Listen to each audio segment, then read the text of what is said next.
என்னடா video start ஆகி ரொம்ப நேரமாக யாரும் பேசலான்னு பார்க்குறீங்களா கைஸ்? இப்போது நம்ம எங்கே இருக்கோம்னு பார்த்தீங்கன்னா பெரிய காடுன்னு ஒரு கடலில் தாங்க இருக்கிறோம். பாருங்கள், இது ஒரு பெரிய கோயில். இந்த ஊருக்கே இதான் ரொம்ப பெரிய கோயில்னு வச்சுக்கோங்களேன். எப்படி எங்கள் ஊர்லலாம் ஒரு பெரிய கோயில் இருக்கோ அந்த மாதிரி இது இந்த ஊருக்கு பெரிய கோயில். இந்த கோயிலோட புனிதர் பார்த்திங்கன்னா அந்தோனியார். இதோட ஃபுல் ஸ்டோரி என்னென்னு பார்த்தீங்கன்னா அதை நான் அப்புறமா உங்களுக்கு சொல்கிறேன். அதுக்கு முன்னாடி நம்ம இந்த இடத்துல என்னெல்லாம் இருக்குதுன்னு பார்த்துடலாம். இந்த இடத்துல நீங்கள் உங்கள் பாட்டுக்கு ஜாலியாக எங்கே வேணால் போகலாங்க. பட் என்ன ஒரு எச்சரிக்கைன்னா, அந்த கடலில் மட்டும் நீங்கள் போயிடவே கூடாதுங்க. பிகாஸ் இது ரொம்ப ஆபத்தான கடல்.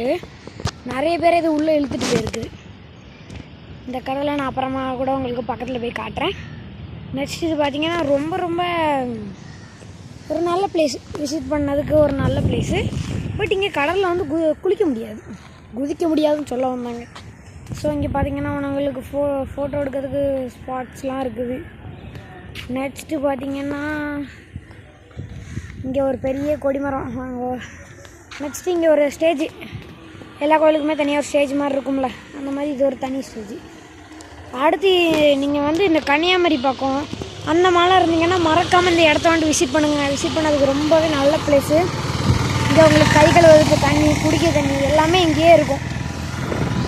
வேணா இப்போ ஒரு காலையில் வரீங்கன்னு வச்சுக்கோங்களேன், உங்களுக்கு ஒரு பெட்ரோல் செலவெல்லாம் கிட்டத்தட்ட ஒரு 100 ருபீஸ்லேயே வரலாம். திருநெல்வேலிக்குள்ளே இருந்தால் 100 ருபீஸ்ன்னு சொல்ல முடியாது, கன்னியாகுமரிக்குள்ளே இதுக்கு பக்கத்தில் இருந்துன்னா நீங்கள் ஒரு 100 ருபீஸில் வரலாம். மற்றபடி நீங்கள் ஒரு 300 ருபீஸ்லாம் ஸ்பெண்ட் பண்ணிங்கன்னா கன்ஃபார்மாக இங்கே வரலாம். இந்த பிளேஸை விசிட் பண்ணதுக்கு ரொம்ப ரொம்ப நல்ல பிளேஸ்னே நான் சொல்லுவேங்க. ஏன்னா இயற்கை காற்று, அதை உட்காந்து சாப்பிட்றதுக்கான இடம் அங்கே இருக்குது பாருங்கள். இது உட்காந்து சாப்பிட்றதுக்கான இடம். இங்கே பார்த்திங்கன்னா நிறைய மரங்கள்லாம் இருக்கும். நீங்கள் யோசிப்பீங்க, என்னடா இங்கே கொஞ்சமாக போட்ஸ் மட்டும்தானே இருக்குது அப்படின்னு நீங்கள் யோசிப்பீங்க. ஏன்னு பார்த்தீங்கன்னா அந்த கதையை நான் சொல்கிறேன்னு சொல்லியிருந்தோம்னா அதை இப்போ சொல்கிறேன். ஒரு நாள் 1982 என்ன நடந்துச்சுன்னு பார்த்தீங்கன்னா, இந்த கடலுக்கு நிறைய பேர் மீன் பிடிக்க போயிருந்தாங்க. மீன் பிடிக்க போயிருக்கும்போது கடலில் பெரிய சுனாமி உண்டானதுனால எல்லோரும் அங்கேயே மாட்டிட்டாங்க. இந்த கோயிலில் இருக்கிற மணி அடித்து ஜெவமாலை ஆரம்பித்த உடனே இந்த கடல் அமைதியாகிடுச்சு அப்படியே. அதனால் அவங்கெல்லாம் கரைக்கு வந்துட்டாங்க. அந்த சம்பவம் நடந்ததுலேருந்து இந்த கோயில் ரொம்ப ரொம்ப ஃபேமஸ் ஆகிடுச்சு. அது மட்டும் இல்லாமல் இங்கே அவ்வளோவா மீனவர்கள் யாருமே கடலுக்கு போக மாட்டாங்க. பிகாஸ் இது ரொம்ப ரொம்ப ஆபத்தான கடல்னு நான் ஃபஸ்ட்டே சொல்லியிருப்பேன். அங்கே பாருங்கள் அலைலாம் எப்படி அடிக்குதுன்ட்டு. இதனால தான் இது ரொம்ப ஆபத்தான கடல்னு சொல்கிறாங்க. ஆனாலும் இந்த பக்கம் நிறைய வீடுகள்லாம் இருக்குதுங்க, அவங்கெல்லாம் பயமே இல்லாமல் இருக்கிறாங்க. நெக்ஸ்ட் இந்த இடத்துல நீங்கள் ஒரு சாப்பாடெல்லாம் சாப்பிட்றீங்கன்னு வச்சுக்கோங்களேன், நல்லா உட்காந்து சாப்பிட்லாம். ஏதோ இங்கே மரத்து நிழல்லாம் இருக்குது, இங்கே கூட நீங்கள் உட்காந்து சாப்பிட்லாம்.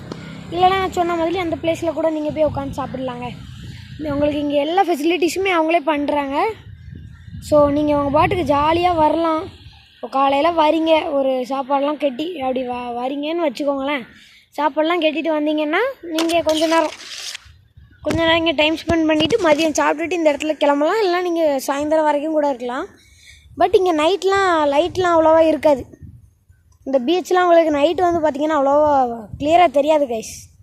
பட் இந்த கோயிலெலாம் நீங்கள் எப்போ வேணால் விசிட் பண்ணலாம், எப்போ வேணால் அது ஓப்பன்லேயே தான் இருக்கும். நெக்ஸ்ட்டு இந்த இடத்துல இவ்வளோதானா இருக்குதுன்னு கேட்டிங்கன்னா, நீங்கள் இதுக்கு மேலே இந்த கடலில் எதையுமே பார்க்க முடியாதுங்க. பிகாஸ் இது ரொம்ப ரொம்ப ஆபத்தான கடல்னால கன்னியாகுமரி மாதிரி ஈஸியாக அந்த கல் மேலே நடந்துலாம் போக முடியாது.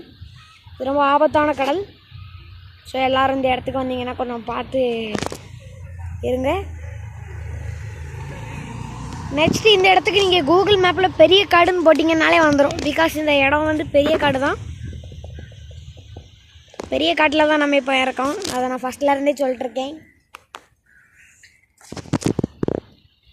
அவ்வளோதான்னு பார்த்தீங்கன்னா இப்போ அங்கே பாருங்கள் இந்த கடல் அலை எப்படி அடிக்குதுன்ட்டு. அதனால தான் ஃபஸ்ட்லேருந்தே சொல்லிட்டுருக்கேன் இந்த கடல் ரொம்ப ஆபத்தான கடலுன்ட்டு. இங்கே நடந்த இன்சிடெண்ட்டை வச்சே நீங்கள் கண்டுபிடிச்சிருக்கலாம் அது இவ்வளோ ஆபத்தான கடல்ன்ட்டு. இந்த இடத்துக்கு வரீங்கன்னா நீங்கள் எப்படி இருக்கலாம். இது பக்கத்தில் ஹோட்டல்ஸ்லாம் கிடையாதுன்னு இல்லைங்க, நிறையவே ஹோட்டல்ஸ்லாம் உண்டு. நீங்கள் வர்ற ரூட்லேயே நீங்கள் நிறைய ஹோட்டல்ஸ்லாம் பார்த்தீங்கன்னா பார்க்கலாம். அந்த நிறைய ஹோட்டல்ஸ்லாம் உங்களுக்கு நல்ல நல்ல சாப்பாடுலாம் கிடைக்கும். வேணால் அப்படியே சாப்பிடுங்க. ஸோ இந்த வீடியோ உங்களுக்கு பிடிச்சிருந்தா மறக்காமல் லைக் ஷேர் சப்ஸ்கிரைப்லாம் பண்ணுறேங்க. நான் வந்து அதிகமாக லைக் ஷேர் சப்ஸ்கிரைப்லாம் கேட்க மாட்டேன், கொஞ்சம் வியூஸ் போனால் நல்லா தாங்க இருக்கும். ஓகேவா? உங்களுக்காக இந்த மாதிரி ஒரு அற்புதமான இடத்த சொல்லியிருக்கேன். இது வந்து ரொம்ப அமைதியான இடங்க. நான் மட்டும்தான் இங்கே சவுண்டாக கத்தி பேசிகிட்டு இருக்கேன், வேறு யாருமே இந்த இடத்துல இல்லை.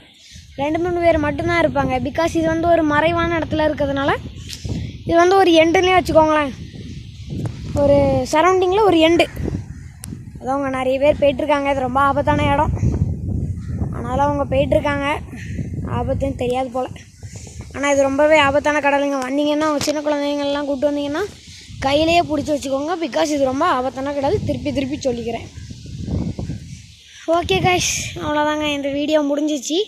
இதுக்கப்புறம் வேறு எங்கேயாவது புதுசாக போனோம்னாலும் அதுக்கான பட்ஜெட்டு அதெல்லாம் சொல்லி உங்களுக்கு சொல்கிறேன் கைஸ். ஓகேவா? இதோட பட்ஜெட்டு ஒரு 5 பேர் வந்தீங்கன்னா ஒரு 1500 ருபீஸ் ஆகும், அவ்வளோதான். அதுக்கு மேலே உங்களுக்கு ஆகாது. சாப்பாடு செலவுக்கு தான் அந்த 1000 ருபீஸ், மற்றபடி 500லாம் பெட்ரோல் செலவுக்கு தான். பைக்கில் வந்தீங்கனாலும் சரி, காரில் வந்தீங்கனாலும் சரி. பஸ்ஸெலாம் புக் பண்ணி வந்தீங்கன்னா அந்த இடத்துல பஸ்ஸில் வர முடியுமான்னு எனக்கு தெரில. பிகாஸ் இதில் கொஞ்சம் பாதை சின்னதாக தான் இருக்கும். ஓகேவா கைஸ்? ஓகே கைஸ், இத்துடன் இந்த வீடியோ முடிஞ்சிருச்சு. இன்னொரு புது வீடியோவில் உங்களை சந்திக்கிறேன். நான் உங்கள் சேஜோங். பாய் நண்பர்களே, பாய். அப்படியே ஒருக்கா நம்ம கோயிலையும் பீச்சையும் பார்த்துட்டு வீடியோவை இத்துடன் முடிச்சிக்கலாம் காய்ஸ். பாய்.